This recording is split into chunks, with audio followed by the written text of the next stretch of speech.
మన పరిశుద్ధ గ్రంథములు లో నుంచి మొదటి సమూయేలు గ్రంథము 18వ అధ్యాయము. మొదటి సమూయేలు గ్రంథము 18వ అధ్యాయము.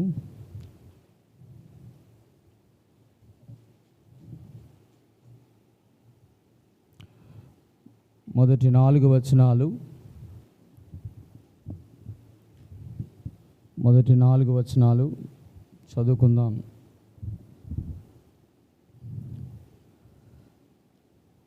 మార్చి దావీదు సౌలుతో మాట్లాడుట చాలించినప్పుడు యోనాతాను హృదయము దావీదు హృదయముతో కలిసిపోయెను.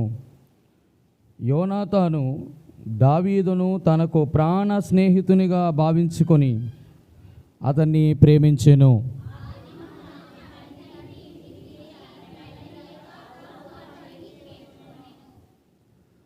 దావీదు తనకు ప్రాణ స్నేహితుడని భావించుకొని అతనిని ప్రేమించుచు యోనాతాను అతనితో నిబంధన చేసుకొనెను.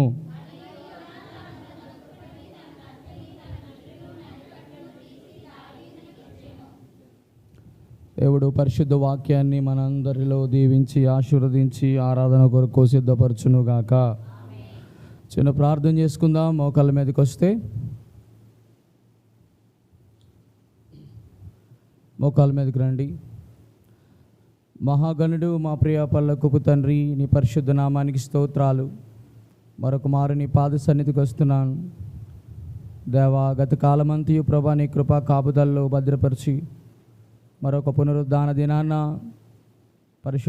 పరిశుద్ధులందరితో కలిసి నేను కూడా నేను ఆరాధించుటకు, నేను సేవించుటకు, నీ నామాన్ని హెచ్చించుటకు ప్రభా మీరు ఇచ్చినటువంటి శ్రేష్టమైన విలువైన సమయం కొరకే వందనాలు దేవా. నీ యొక్క బిడ్డల యొక్క సమయమును పాడు చేయకున్నట్లు వారికి ప్రీతికరమైన పరిచర్య చేయటానికి మీ కృపను అనుగ్రహించండి.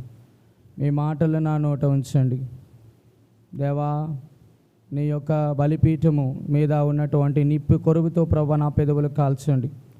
అపవిత్రుడును నాయనా, అపవిత్రమైన జనుల మధ్య నేను కూడా అపవిత్రుడుగా జీవించేవాడను దేవా. నా పాపములకు ప్రాయశ్చిత్తము, నా దోషములకు పరిహారమును చేయమని నా యొక్క శరీరము నాయన తల నుంచి నడికాళ్ళ వరకు ప్రభా, అరికాళ్ళ వరకు ప్రభా నన్ను మీ యొక్క శిలువ రక్త ప్రోక్షణ కింద తెచ్చుకుంటూ నన్ను శుద్ధి చేయమని, మాకు కాదు యెహోవా, మాకు కాదు నీ కృపా సత్యమును బట్టి నీ నామానికి మహిమను ఆరోపిస్తూ యేసుక్రీస్తు అతి పరిశుద్ధమైన నామమును ప్రార్థించడి వేడుకుంటున్నాను తండ్రి, ఆమేన్.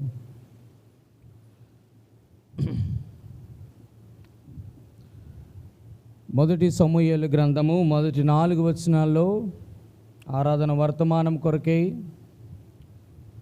దేవుడు 3 ప్రాముఖ్యమైన విషయముల ద్వారా మాట్లాడాలని ఆశపడతా ఉన్నాడు. మొదటిది,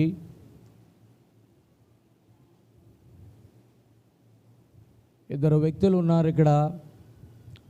ఆ ఇద్దరు వ్యక్తుల పేర్లు, మొదటిది యోనాతాను, రెండవది దావీదు. యోనాతాను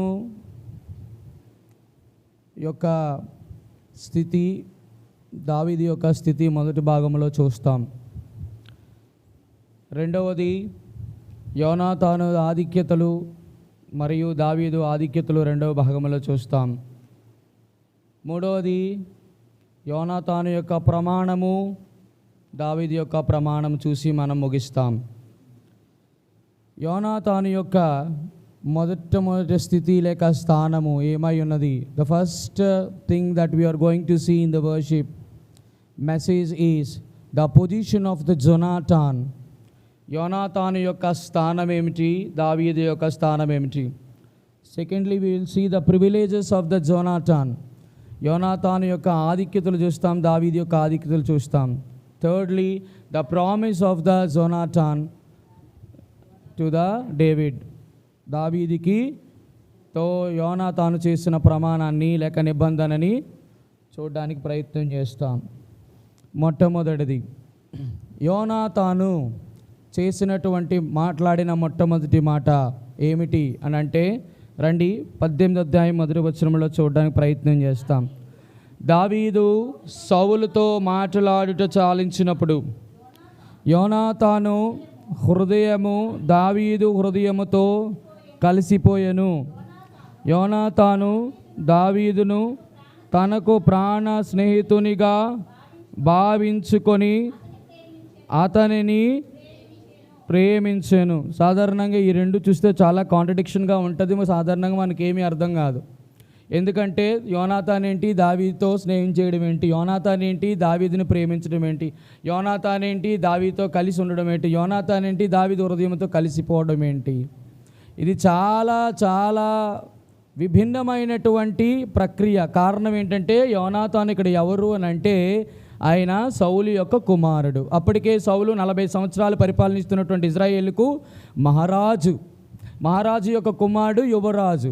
ఒక యువరాజు ఆ సమయంలో దావీదు యొక్క పరిస్థితి ఎట్లుందంటే, దావీదు ఎటువంటి వాడు ఒక మాట చూద్దాం రండి. ఆ సౌలు రాజు అయితే దావీదు ఎటువంటి పరిస్థితులు ఉన్నాడో చూస్తామా? 1 సమూయేలు 17:58. 1 సమూయేలు 17 అధ్యాయము. సౌలు చూచి, చిన్నవాడా, నీవు ఎవని కుమారుడు అని దావీదును అడుగగా, దావీదు, నేను చెప్పాలి, బెత్లెహేమీయుడైన యెషయను నీ దాసుని. గొప్ప విచిత్రం ఏంటో తెలుసా? సౌలు రాజు కొడుకు ఏంటి, యువరాజు ఏంటి, రాకుమారుడు ఏంటి? ఒక దాసుని కుమారుడితో మాట్లాడాల్సిన మాటలా ఇవి? ఒక యోనాతాను, అప్పటికే ఇజ్రాయేలుకి అతి పెద్ద శ్రేష్టమైన రాజు సౌలు రాజు, అతనికి కుమారుడు యోనాతాను అంటున్నాడు దావీదుని చూసి ఏమనంటే, దావీదా ఆలోచించేయి, నువ్వు ఏమి తెలుసుకొని నాతో నువ్వు స్నేహం చేసావని దావీదు అడిగితే, దావీదుని యోనాతాను అడిగితే యోనాతాను అంటాడు, యోనాతానా, నీవు నా దాసుని, నా తండ్రి యొక్క దాసుని యొక్క కుమారుడు అని నాకు తెలిసి ఆ మాట అన్నాడా, తెలియకన్నాడా? తెలిసే అన్నాడు. విచిత్రం ఏంటో తెలుసా? ఈరోజు ఆరాధన వర్తమానంలో మనం కీలకమైన అంశం, యోనాతాను యేసుక్రీస్తు ప్రభువారికి ముంగుర్తుగా ఉన్నారు, దావీదు మనకి గుర్తుగా ఉన్నాడు. దావీదేమో ఆ యువరాజు యొక్క దాసుని యొక్క కుమారుడు. ఈ యొక్క యువరాజు అయిన యోనాతేమో సౌలు రాజు కుమారుడు. సౌలు రాజు కుమారుడైన యువరాజు కాస్త ఎందుకు పనికిరాని గొర్రెల చావడిలోని గొర్రెలు మేపుకుంటున్నటువంటి దావీదుతో స్నేహము చేయగలమా? అది ఎన్నటికీ తగదు, అది అసంభవం, అది దుర్లభం. విచిత్రం ఏంటో చెప్పనా? ఆ యోనాతాన్ అంటాడు ఆ 2వ వచనంలో, యోనాతానా, దావీదా, ఆ దినమున అతని తండ్రి అది కాదు, 18 మొదటి వచనం, మాటలాడి చాలించినప్పుడు యోనాతాను హృదయము దావీదు హృదయముతో, అది విషయం. 2 హృదయాలు కలవడం ఎక్కడ చూడవు, నాకు తెలిసి బైబిల్లో ఎక్కడ మీకు కనబడదు. ఒక ఇద్దరిలోనే కలుస్తుంది, అది యోనాతాను దావీదులోనే కలుస్తుంది. స్త్రీ పురుషుని యొక్క హృదయాలు కలవడం కాదు, ఒక ఇద్దరు పురుషుల యొక్క హృదయాలు కలుస్తున్నాయి. ఎందుకు కలుస్తున్నాయి? ఏ రకంగా కలుస్తున్నాయి? స్థానం ఏంటి? పరిస్థితి ఏంటి? పద్ధతి ఏంటి? ఏ రాజరికంలో ఉన్నారు? ఏ ఆధిక్యతలు ఉన్నారు? అస్సలు గుర్తులేదు. యోనాతాను ప్రేమించడానికి, స్నేహించడానికి, హృదయం కలిసిపోవడానికి దావీదు ఏ రకంగా కూడా యోనాతానుతో సరిపోడు. ఒక గొర్రెల కాపరి ఎండ వాన చలిలో ఉండి ఆ యొక్క గొర్రెలు కాసుకున్నటువంటి కేవలము ఒక నిష్ప్రయోజకుడు, ఏ అర్హత లేని వాడికి యోనాతాన్ అంటున్న మాట, యోనాతానా, ఆహా, ఆ మాట ఎంత అద్భుతం. నా హృదయము యోనాతానా, నా హృదయము నీ హృదయముతో కలిసిపోయింది. అందుకే ఏమన్నాడు? కలిసిపోతే ఏమవుద్దట? యోనాతాను దావీదు తనకు ప్రాణ స్నేహితునిగా భావించుకొని, ఇది ప్రేమ. నేను ఒక చిన్న టిప్ చెప్తాను. ఎవరైనా ప్రేమ నిజమా కాదంటే మొట్టమొదటిగా ప్రేమకి ముందు వాడు స్నేహితుడిగా ఉండాలి. స్నేహితుడు ఎప్పుడవుతాడంటే హృదయం కలాలి. హృదయం కలిస్తే ప్రేమ రాదు, జ్ఞాపకం చేసుకోండి. అట్టి ప్రేమకి ఇటు హృదయాలు కలవడానికి మధ్యన స్నేహము చాలా బాగుండాలి. మీరు అనొచ్చు, ఎట్లా హృదయోదయం కలిసినాయి రెండు? ఏ కారణం చేత కలిసినాయి అని అనుకుంటే చాలా కారణాలు ఉన్నాయి, అవి నేను చెప్పడానికి లేదు. మన ఆరాధన వర్తమానంలో ప్రాముఖ్యం నేను చెప్పాను. యోనాతాను ఎవరికి సాదృశ్యం?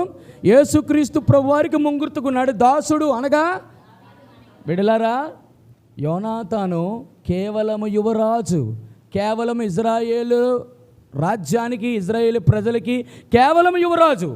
రాజు కాదు సుమి, ఇంకనా యువరాజు. ఆ రోజు తండ్రి పరిపాలిస్తున్నాడు, తన కుమారుడు అంతే. కానీ యోనాతానుకు ముంగుర్తున్న యేసుక్రీస్తు ప్రభువారు రాజులకే రాజు. అబ్బా, ఆయనకి ఎన్ని ఇంతల 7 ఇంతల రాజరికం ఉందో తెలిసినా మీకు?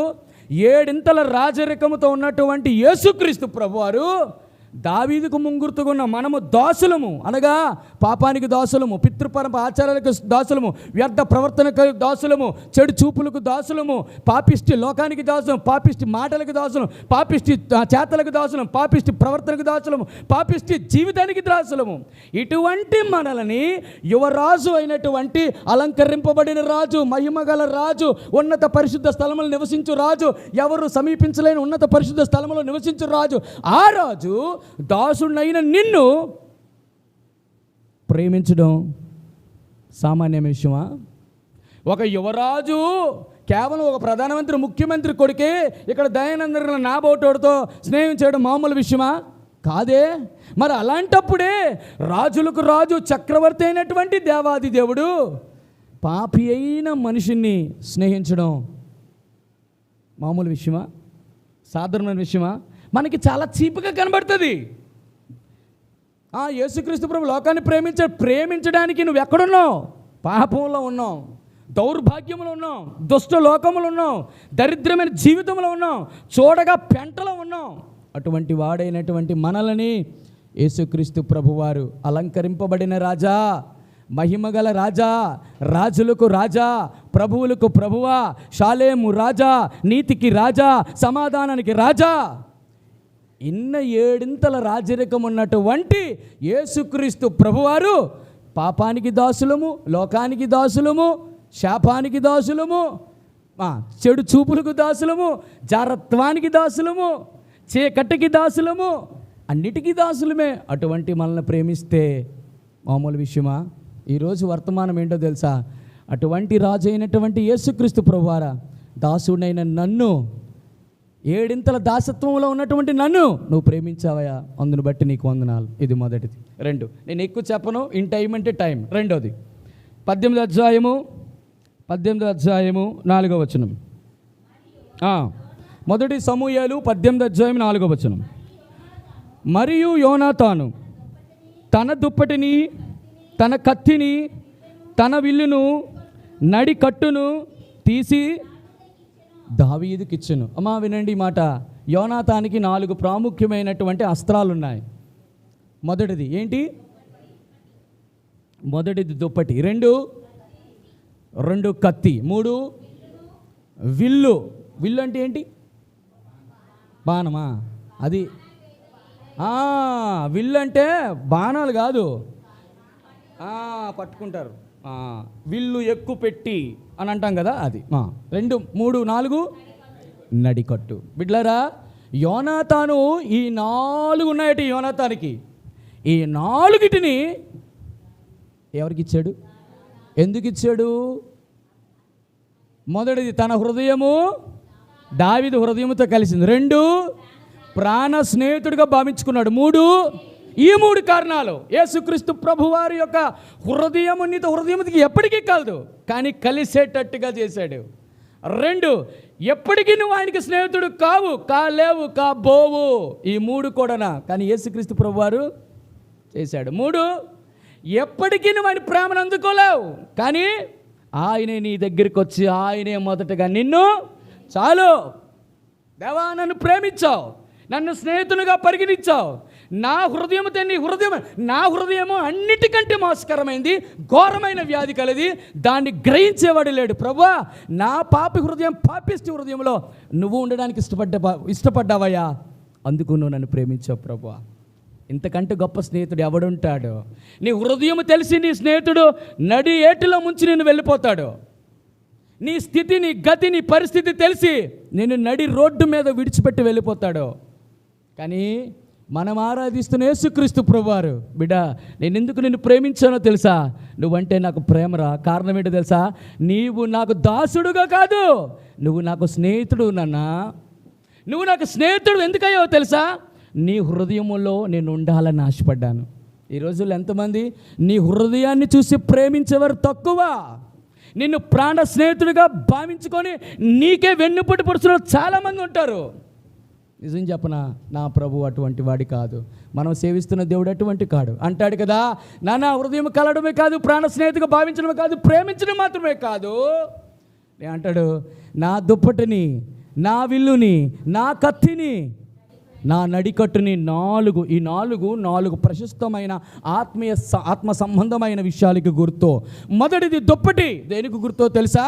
ఏలియా అగ్ని రథాలతో పైకి వెళ్ళినప్పుడు ఎలీషా, దేవా ఇశ్రాయేలుకు గుర్రములకు రౌతుములు నీవే తండ్రి అంటున్నప్పుడు ఒక కోరికయ్యా, ఏమీ లేదు. నువ్వు ఎత్తబడుతున్నప్పుడు నాకు రెండింతల ఆత్మ కావాలంటే ఒకే ఒక మాట అంట, ఒకవేళ వెళ్తున్నప్పుడు నువ్వు నన్ను చూస్తే వెంటనే నా దుప్పటి నీ మీదకి వచ్చి పడుతుంది. వచ్చిన వెంటనే నువ్వు ఆ దుప్పటిని పట్టుకోగలిగితే నీకు రెండింతల ఆత్మ ఇస్తాం. ఇది ఏమి జ్ఞాపకం చేస్తుంది తెలుసా? దేవుని యొక్క ఆత్మాభిషేకము. మొదటిది ఆత్మ. నేను చెప్పాను, ఇక్కడ యోనాతాను భౌతికంగా చూడకండి. యోనాతాను మన యేసుక్రీస్తు ప్రభువారికి గుర్తు, దావీదుకి మనమే గుర్తు. ఈ యోనాతాను కేవలం దుప్పటిచ్చాడు. ఆ దుప్పటికి సాదృశ్యముగా ఉన్నటువంటి యేసుక్రీస్తు అనేటువంటి పరలోక యోనాతాను మనకు ఆత్మాభిషేకము. పెంతెకొస్తు దినాన్న ఆ రోజు పరిశుద్ధాత్మ దేవుడు సంఘము మీదకి ఆదరణకర్తగా వచ్చాడు. ఈరోజు పరిశుద్ధాత్మతో నింపబడినటువంటి వారము మనం. మొదటిది. రెండు, కత్తి దేన్ని జ్ఞాపకం చేస్తుందంటే, దేని జ్ఞాపకం చేస్తుంది? కత్తి దేని జ్ఞాపకం చేస్తుంది? రండి, కత్తి. జకర్యా గ్రంథము 13:7. జకర్యా 13:7. త్వరగా జకర్యా గ్రంథము 13:7. మళ్ళీ చదువునానా? ఖడ్గమా అంటే కత్తి, నా గొర్రెల కాపరి మీద. ఎవరు ఆ గొర్రెల కాపరి? ఎవరు ఈ ప్రధాన కాపరి? ఎవరు ఈ మంచి కాపరి? ఎవరి గొప్ప కాపరి? యేసుక్రీస్తు ప్రభువారు. కాపరి మీదను నా సహకారి మీదను పడుము, ఇదే సైన్యములకు అధిపతి యెహోవా వాక్కు. గొర్రెలు చెదరిపోయినట్లు కాపరిని. కత్తి ఇక్కడ జ్ఞాపకం చేస్తుంది తీర్పు. ఖడ్గము, కత్తి. ఇది ఏం జ్ఞాపకం చేస్తుంది తెలుసా? పొరపాటున యువరాజుకి కత్తి ఇక్కడ ఎందుకు ఉంటుందంటే, ఎవరైనా శత్రువు వచ్చినప్పుడు, ఎవరైనా తప్పు చేసినప్పుడు దాన్ని ఏం చేస్తారు? హతం చేస్తాడు. ఇక్కడ ఏం చేస్తున్నాడు? ఈ కత్తి దేవుని యొక్క ఉగ్రత లేక తీర్పుకి సాదృశ్యం. ఓ సహకారి మీద పడుము, నా గొర్రెల కాపరి మీద పడుము. ఎవరి గొర్రెలు? మనమే. ఎవరి గొర్రెల కాపరి? యేసుక్రీస్తు ప్రభువారే. ఏమిటి కత్తి, ఖడ్గము? దేవుని యొక్క తీర్పే. నేను చేసిన ప్రతి పాపానికి మనం ఏమవ్వాలి తెలుసా? తీర్పు తీర్చబడాలి, అంటే వధించబడాలి. కానీ విచిత్రం ఏంటో తెలుసా? వధకు తేబడిన గొర్రె పిల్లవలే నీకు బదులు మన ప్రభు అయిన యేసుక్రీస్తు వారు గొర్రెల కాపరి మీద ఖడ్గము పడింది. ఆ పడడం ఎక్కడ పడింది? 2000 సంవత్సరంలో గొల్గొతా కొండ మీద యేసుక్రీస్తు ప్రభువారు నీ కొరకు నా కొరకు వధించబడ్డాడు. అందుకే ఆయన ఇప్పటికీ ఎట్లా చూస్తారో తెలుసా? పరలోక రాజ్యంలో. ప్రకటన గ్రంథం 5వ అధ్యాయం. ప్రకటన గ్రంథము 5వ అధ్యాయం. ప్రకటన గ్రంథము 5వ అధ్యాయము. ప్రకటన గ్రంథం 5వ అధ్యాయం 6వ వచనము. మరియు సింహాసనమునకు 4 జీవులకు మధ్యను వధింపబడినట్లుండిన గొర్రె పిల్ల నిలిచిండుట. ఎలా ఉన్నాడు యేసుక్రీస్తు ప్రభువారు? వధింపబడినట్లుండిన గొర్రె పిల్లవలే. ఇది మన పరిస్థితి. ఒకవేళ ఆ రోజే కానీ ఆ ఖడ్గము, ఆ ఉగ్రత, ఆ తీర్పు, ఆ యొక్క ఉగ్రత పాత్ర నీ మీద పడితే ఈరోజు నేను ఇక్కడ ఉండేవాళ్ళము కాదు.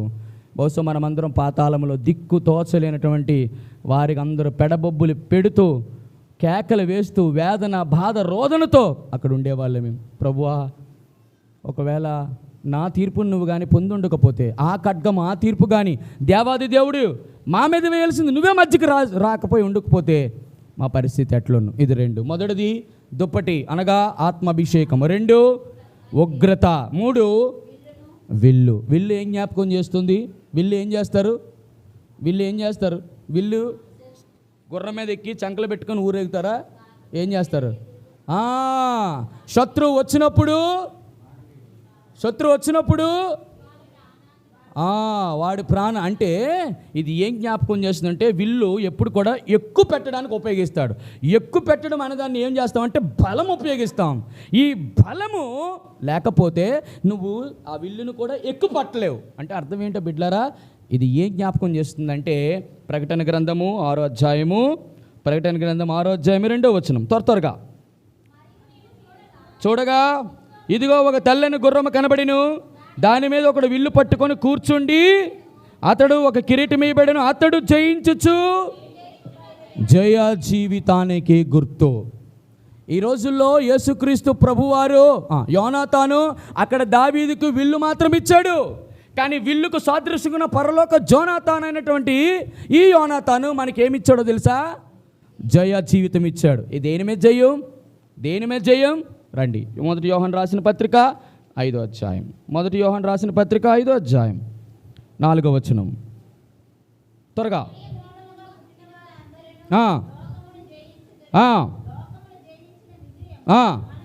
అది విషయం. నీవు లోకమును జయించలేవు. అందుకంటాడు నేను లోకమును జయించి ఉన్నాను. ఎవరు జయించారు? యేసుక్రీస్తు ప్రభువు. ఆయన మాత్రమే కాదట. ఆయన అన్నాడు, బిడ్డా నువ్వు జయించాలంటే ఆ రోజు యోనాతాను దావీదుకి విల్లిచ్చాడు. ఈరోజు నేను ఇస్తున్నాను ఏంటో తెలుసా? లోకమును జయించేటువంటి గొప్ప జయ జీవితము నీ విశ్వాసంలో ఉంది నాన్న. నీ విశ్వాసమును బట్టి లోకాన్ని జయించు. దేవా నేను అనుకుంటాను ప్రభా, మొట్టమొదటిగా ఆ యొక్క దుప్పటికి సాదృశ్యంగా ఆత్మాభిషేకం ఇచ్చావు. 2వది కత్తి లేక ఖడ్గానికి ఆ ఉగ్రత పాత్ర నేను ఉండాల్సింది, నా కొరకు మీరు చనిపోయారు. 3వది విల్లునిచ్చాడు. అనగా ఆ రోజు ఆ విల్లు దావీదుకు జయ జీవితం అనుగ్రహించింది లేదో నాకు తెలియదు, కానీ నాకు మాత్రం విశ్వాసం అనేటువంటి విల్లుని దేవుడు నాకు అనుగ్రహించాడు. ఎందుకు? లోకాన్ని జయించడానికి. లోకాన్ని జయించడం అంటే లోకం మీద ఉన్నటువంటి మనుషుల మీదకి వెళ్ళి అలా పోట్లాడటమా, నోరేసుకొని పడిపోవటమా? కాదు కదా. లోకములో ఏముంది? శరీరాశ, నేత్రాశ, జీవపుటము. ఇది జయించలేం. నీ ఆత్మ విమోచించబడింది. గత వెన్స్డే బుధవారం మన బైబిల్ స్టడీలో చూసాం. విమోచన 3 పద్ధతులు: గతకాలపు విమోచన, భూతకాల విమోచన, వర్తమాన భవిష్యత్తు కాలంలో విమోచన. ఈ గతకాలపు విమోచన మన ఆత్మ మాత్రం విమోచించబడింది. ఇంకా మనం 3 స్థాయిల్లో ఉన్నాం. 2 మొదటిది పాప శరీరమే ఉంది. 2 పాప లోకంలోనే ఉన్నాం. 3 పాప పురుషుడైనటువంటి అపవాది సాతాను కూడా ఉన్నాడు. ఈ 3టిని జయించలేదు. ఇంకా మనం జయించడానికి ఈ లోకంలో వీళ్ళు 3 ఉన్నారని దేవుడు మనకేమిచ్చాడు తెలుసా? విశ్వాసం ఇచ్చాడండి. విశ్వాసం ఇచ్చాడు. దేవా ఈ లోకాశ నేత్రస్తుడు మేము జయించలేము, నేను జయించలేము. కానీ దేవుడిచ్చిన విశ్వాసం, నా విశ్వాసము గొప్పదే, నా విశ్వాసం దేన్నైనా జయించగలం. ఇది 3. 4వది నడికట్టు ఏం జ్ఞాపకం చేస్తుంది? 2 విధాలుగా జ్ఞాపకం చేస్తుంది. మొదటిది చూద్దాం రండి. యెషయా గ్రంథము 45వ అధ్యాయము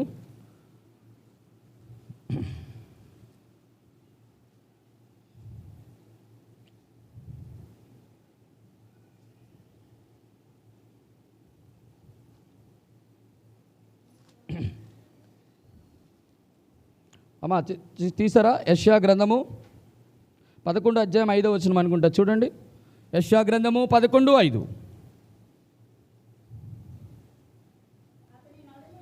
అతని నడుమునకు నీతియును తుంట్లకు సత్యమును నడికట్టు దేనికి సాదృశ్యము? నీతికి సాదృశ్యం. ఈ నీతి నువ్వు సంపాదిస్తే వచ్చింది కాదు, ఆయన ఇస్తే వచ్చింది. నీవు దాన్ని సాధించలేవు.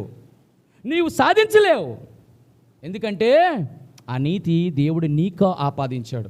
ఈరోజు మీరు చాలామంది జ్ఞాపకం చేస్తున్నారో లేదో, చనిపోయినప్పుడు నీతిమంతులను జ్ఞాపకం చేసుకొనుట.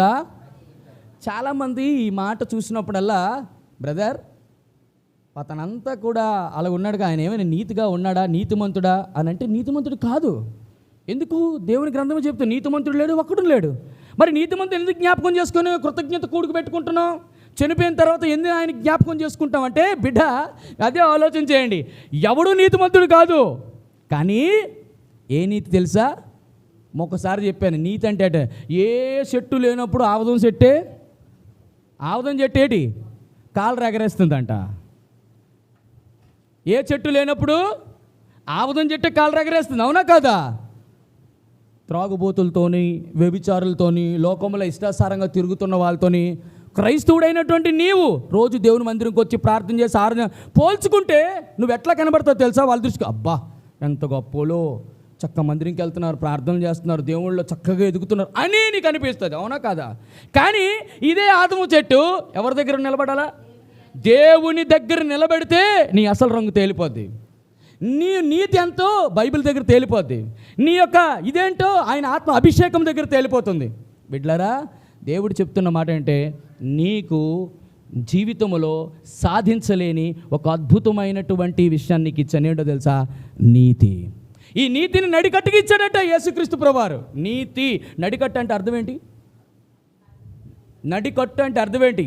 ఆపరేషన్ చేసుకున్న తర్వాత, పిల్లలు పుట్టిన తర్వాత కడతారు బెల్ట్, తెలుసా? దాన్నే నడికట్టు అంటారు. మగవాళ్ళు ప్యాంట్ కింద జారిపోకుండా దాన్ని నడికట్టు అంటారు. సత్యమైన దట్టి.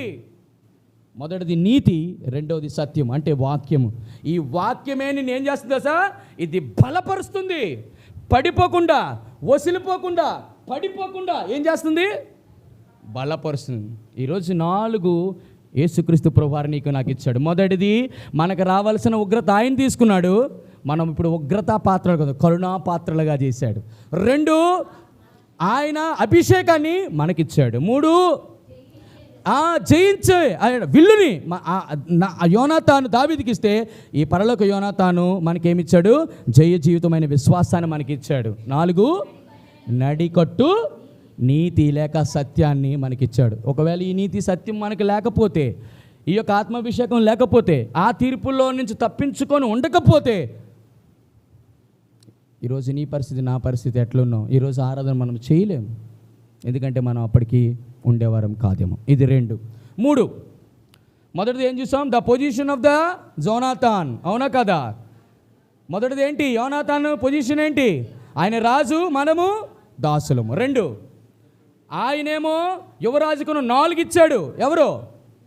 యోనాథాన్. మన యేసుక్రీస్తు ప్రభువారు ఈ 4 ఇచ్చారా? అందుకే అక్కడ ఆపాను. అసలు ఏంది ఇచ్చాడు? ఏంటో తెలుసా? ఏమిచ్చాడు? యోనాథానా, ఈ 4 నువ్వు ఇచ్చుంటావు, కానీ నా బిడ్డలకి వెరీ గుడ్. మత్తయి సువార్త, అద్భుతమైన మాట. మత్తయి సువార్త 20 అధ్యాయము 28వ వచనం. మత్తయి సువార్త 20 అధ్యాయము 28. అలాగే మనుష్య కుమారుడు పరిచారము చేయించుకొనుటకు రాలేదు, కానీ పరిచారము చేయుటకును అనేకులకు ప్రతిగా విమోచన క్రయధనముగా ఏమిచ్చాడు? ఇప్పుడు చెప్పండి, దావీదుకి యోనాతాన్ అంటే ప్రేమ ఉండొచ్చు, స్నేహం ఉండొచ్చు, హృదయం కలిసిపోయి ఉండొచ్చు, కానీ నా కొరకు నా ప్రభు ప్రాణం ఇచ్చి. అందుకంటే నిజమైన స్నేహితుడు చెప్పితే కాదు, విడవక ప్రేమించడం అంటే అర్థం ఏంటి తెలుసా? నీ కొరకు ప్రాణం ఇవ్వగలగాలి. అది ప్రేమ అంటే. ప్రాణం ఇవ్వాలండి. ప్రాణం ఇస్తే అది నిజమైన ప్రేమ అంటే. కబుర్లు చెప్పటం కాదు, ఏదో మాటలు చెప్పటం కాదు. పరలోక యోనాతాను యేసుక్రీస్తు ప్రభువారు ఒకవేళ కలవరి సిలువలో నీ కొరకు నా కొరకు రక్తము కార్చి ఉండకపోతే, తన యవ్వన ప్రాణాన్ని, తన యవ్వన రక్తాన్ని మన కోసం ఇవ్వకపోతే, బహుశా నేను అనుకుంటాను మనకంట దౌర్భాగ్యులు ఇంకొకరు ఉండరేమో. ఈరోజు మన జీవితంలో ఆరాధన చేసేటువంటి యోగ్యతలు మనం నడిపించబడకపోతేమేమో. దేవా, ఆ రోజు యోనాతాను దావీదుకి కేవలం 4 ఇచ్చాడు, ఈరోజు ఈ 4తో పాటు ఎక్స్ట్రా ఇచ్చాడు. ప్రాణం కూడా తీసుకున్నానా నీకు, నీ కోసం ఇచ్చేస్తాను. ఇది ప్రేమ. ఇందులో ప్రేమ ఉన్నది. నేనే మొదట నిన్ను ప్రేమించాను, నీవు నన్ను ప్రేమించితివని కాదు. బా, ఏమి ప్రేమ! ఇటువంటి వాడు స్నేహితుడు. ఇది 2. 3, లాస్ట్ 5 నిమిషాలు ఉంది, ముగిస్తాం. రండి, 18వ అధ్యాయము లాస్ట్ అండ్ ఫైనల్ 3వ వచనం. దావీదు తనకు ప్రాణ స్నేహితుడని భావించుకొని అతనిని ప్రేమించుచు యోనాతాను అతనితో, నేను చెప్పాను కదా మొదటి 3 చెప్పాను. ప్రేమకు ముందు ఏముండాలన్నాను? స్నేహానికి ముందు ఉండాలేమన్నాను? హృదయం కలిస్తే ప్రాణ స్నేహితులు అయితే ప్రేమించబడతారు. ప్రేమించిన తర్వాత లాస్ట్ ఫైనల్ ఒకటి ఉండాలి. Yes, correct. బిడ్లారా, ఈరోజు పెళ్ళిళ్ళు అన్నీ చేసుకున్న వాళ్ళు అన్నీ చేస్తారు. ద లాస్ట్ ఫైనల్ థింగ్ ఉండాలి. ఏంటో తెలుసా? నిబంధన. అందుకే లాస్ట్ ఫైనల్ ఏం చేస్తారు? అని చేస్తారు. ఏం చేస్తారు? చేతిలో చేయి వేసి, అది ప్రమాణం. ప్రమాణంతో ఫైనల్ అండి. మీరు గమనించండి, నేను ఎప్పుడు జ్ఞాపకం చేస్తున్నాను, ఏ వివాహ బంధమైనా, ఏ స్నేహ బంధమైనా, ఏ రకమైన బంధమైనా ఈ 4 స్తంభాల మీద కట్టబడుతుంది. మొదటిది హృదయం కళ. దీనికి బైబిల్ ఇచ్చే పరిభాష ఏంటో తెలుసా? ఒకరినొకరు అర్థం చేసుకున్నట. మొదటిది. 2 ప్రాణ స్నేహితులు. అంటే మీరు గమనించారే లేదో, నా కుమారుడు తండ్రికి తల్లికి చెప్పలేని రహస్యమైన విషయాలు ఎవరికి చెప్తాడు తెలుసా? స్నేహితుడికి చెప్తాడు. అంటే అర్థం ఏంటి? భార్య భర్తల మధ్య ఏముండకూడదు? రహస్యాలు ఉండకూడదు. 3 ప్రేమ అంటే ఏంటి? ప్రేమ అంటే ఏంటి? ఏంటండి ప్రేమ అంటే? ఇప్పుడు చెప్పినా కదా, ప్రేమ దట్ ఈజ్ ఈక్వల్ టు ప్రాణం ఇచ్చుట, అంతే. అంతకి ఇంకొక మాట్లేదు దానికి. ప్రాణము పోయేంత వరకు ఆ వివాహ బంధంలో తను కాపాడుకుంటాను. 4 ఫైనల్ ఏంటి తెలుసా? నిబంధన. అంటే అర్థం తెలుసా? ప్రమాణం చేస్తున్నాను. కష్టంలో కానీ, బాధలో కానీ, ఇరుకులో కానీ, ఇబ్బందుల్లో కానీ, కన్నీటిలో కానీ, సుఖములో కానీ, అన్నిట్లో ఉంటాం. ఆస్తిపాస్తులు వచ్చినప్పుడు జీతం మాత్రం భర్త జీతం ప్రమాణం పోయాయి. ఈ 4 మీద మాత్రమే ఏమి నిలబడుతుంది? బంధం అనేది నిలబడుతుంది. అది స్నేహ బంధం కానీ, ప్రేమ బంధం కానీ, ఏ బంధమైనా సరే. ఇక్కడ ఏమైంది? దావీదుతో యోనాతాను ఏం చేశాడు? ఏ నిబంధన చేశాడో నాకు తెలియదు, కానీ నా ప్రభు నాకు చేసిన నిబంధన ఏంటో తెలుసా? రండి, అద్భుతమైన హెబ్రీయులు రాసిన పత్రిక 8వ అధ్యాయం. హెబ్రీయులు రాసిన పత్రిక, ద ప్రామిస్ ఆఫ్ జోనాథాన్.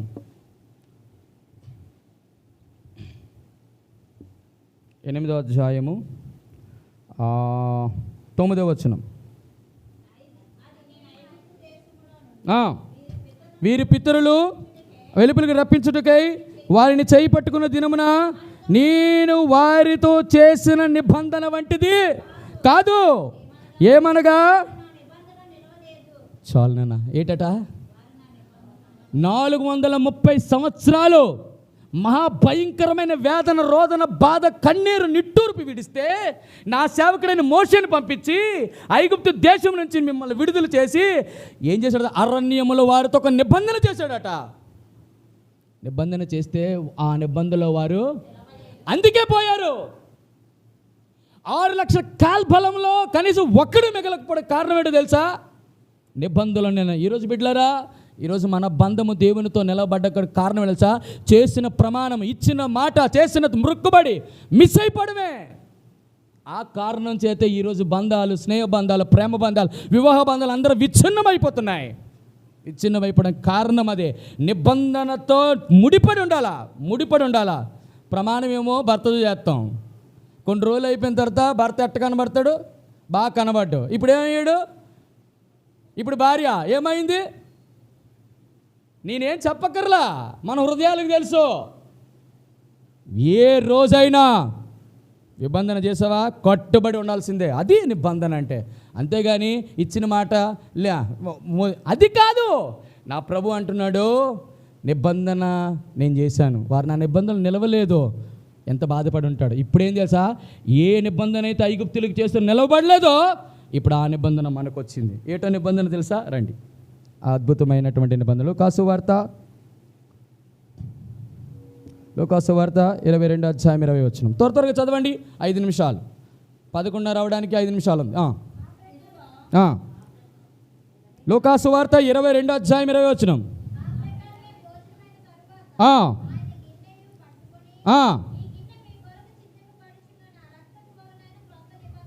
ఏ నిబంధన ఇది? వాళ్ళు చేసింది ఏంటి నిబంధన? పాత నిబంధన. మనది ఏటా క్రొత్త నిబంధన. అదిగో అది ఏదది? ఆయన శరీరము, ఆయన రక్తము. ఇది కానీ లేకపోతే ఆ నిబంధనలో మనము అందులో పాలు పొందకపోతే పరలోక రాజ్యం మన ఫైనల్ టార్గెట్ అదే, మనం వెళ్ళాల్సిన గమ్యం అదే. ఈరోజు బిడ్డలారికి జ్ఞాపకం చేస్తున్నాను, మనము రోజును దాటిపోతున్నాం. బల్ల తీసుకోకుండా, బల్లలో అవి చేయి వేయకుండా, అయ్యో ఈరోజు తప్పిపోయాను, రేపు తప్పిపోయాను, ఎల్లుండి తప్పిపోయాను. నువ్వు జీవితాన్ని తప్పిపోతే ఎప్పుడు బల్లలో చేయి వేస్తావు? నువ్వు బల్లలో చేయి వేయట్లేదంటే అర్థం ఏంటి తెలుసా? ఎవడైతే నా రొట్టెని తిని ఆ పాత్రలో నేను దాన్ని త్రాగుతాడో వాడే నిత్య జీవము. అంటే నీకు అర్థం ఏంటో తెలుసా? నువ్వు ఏదో వస్తున్నావు, ఏదో వింటున్నావు, వెళ్ళిపోతున్నావు, అంతే, దట్స్ ఆల్. కానీ ఆ బల్ల ఎందుకుందో, దాని యొక్క ప్రాముఖ్యత ఏంటో అర్థం కాకపోతే ఈరోజు నేను చెబుతున్నా, దేవుని వాక్యం సెలవిస్తుంది, నువ్వు ఎప్పటికీ దేవుని యొక్క రాజ్యంలో ప్రవేశించలేవు. అది మనకి ఎందుకో తెలుసా? బిడ్డ, ఈరోజు నువ్వేదో తప్పు చేసావా, తీర్మానంలో తప్పావా, ఇచ్చిన మాటని వదిలేవా, రా, మరొక్కసారి దేవుడు నీకేం ఇచ్చాడు? ఆయన శరీరము, ఆయన రక్తము, తీర్మానం తీసుకొని అందులోకి. ఇది నా క్రొత్త నిబంధన. ఒకవేళ ఇందులో వచ్చింది అనుకో, మనం దేనికి పాత్రలము? పరలోక రాజ్యాన్ని. దేవా, ఒకవేళ కానీ ఈరోజు నా ముందు కానీ ఆ రక్తము, ఆ యొక్క శరీరము లేకపోతే నీది నా జీవితమే పని. నేను ఎక్కడ తీర్మానం చేసుకోవాలి? నేను ఎలా సరి చేసుకోవాలి? నేను ఎలాగా వాక్యం ద్వారా హెచ్చరించబడినప్పుడు కూడా నేను తీర్మానం చేసుకోవడానికి నువ్వు నాకు ఇచ్చావయ్యా. ఇది మొదటిది క్రొత్త నిబంధన. రెండో క్రొత్త నిబంధన రండి, లాస్ట్ చూపించి ముగిస్తాను. 2 కొరింథీయులకు రాసిన పత్రిక 3:6 3 నిమిషాలను త్వరగా. 2 కొరింథీ 3:6.